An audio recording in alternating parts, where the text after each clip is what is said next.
আমাদের হকির সাফল্য ঈর্ষণীয়। 3 বছরের মধ্যে আমরা 2 বছর চ্যাম্পিয়ন, 1 বছর রানার্স হয়েছি 1 পয়েন্টের জন্যে। এবং হকি সেক্রেটারি এবং হকি সাব কমিটির সবাইকে অভিনন্দন জানানো হয়, পুরো টিমকে, কোচকে। এবং আমরা যে 1.5 লক্ষ টাকা অ্যানাউন্স করেছিলাম সেটা আজকে র্যাটিফাইও হয়।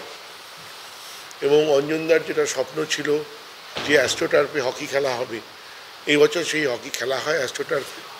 এবং প্রথম বছরই আমরা চ্যাম্পিয়ন হই, মোহনবাগান চ্যাম্পিয়ন হই। এটা একটা ঈর্ষণীয় সাফল্য। এই এবং প্রত্যেকটা ডিসিপ্লিনে যেভাবে সাফল্য এসছে তার জন্য এক্সিকিউটিভ কমিটির সবাইকে অভিনন্দন জানানো হয়।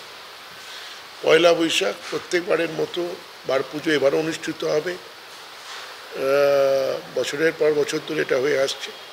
সকাল 9টার সময় এবছরের বার পুজোর টাইম ঠিক হয়েছে। আর তারপর আমরা করুণাশঙ্কর ভট্টাচার্যের লেখা বই, উনি নিজে লিখে গেছিলেন, সেই বই ওনার পরিবারের সদস্যরা তৈরি করেছেন বইয়ের আকারে।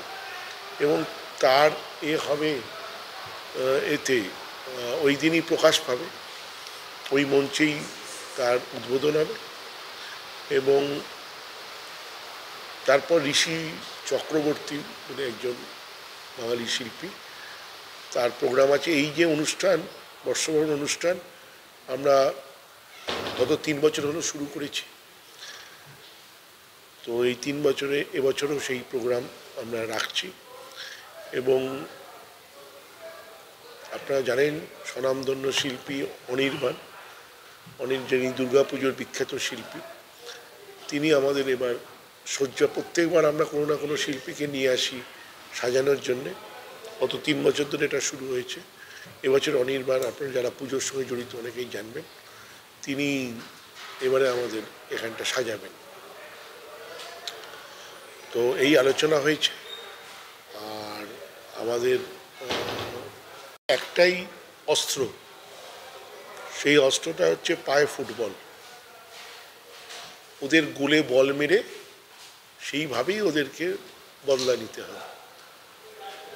আমরা তো ওদের লেভেলে নেবে মারপিটটা করব না, সেটা আমাদের শোভা পায় না। মোহনবাগান আমরা ওরা কি করেছে সেটা আমাদের দেখার দরকার নেই। আমাদের যদি ওদেরকে সেই বদলাটা নিতেই হয়, সেই বদলাটা আমরা মাঠে নেব। এবং আমাদের প্লেয়াররা দৃঢ়প্রতিজ্ঞ, সেটা নিয়েই আমরা চিন্তা ভাবনা করছি, যাতে যথেষ্ট ভালো করে ওই দিন খেলে ওদের গালে ওদের এতে যতগুলো বল জড়ানো যাবে ওদের গোলে, ওদের নেটের মধ্যে, সেটাই ওদেরকে উচিত শিক্ষা দেওয়া হবে।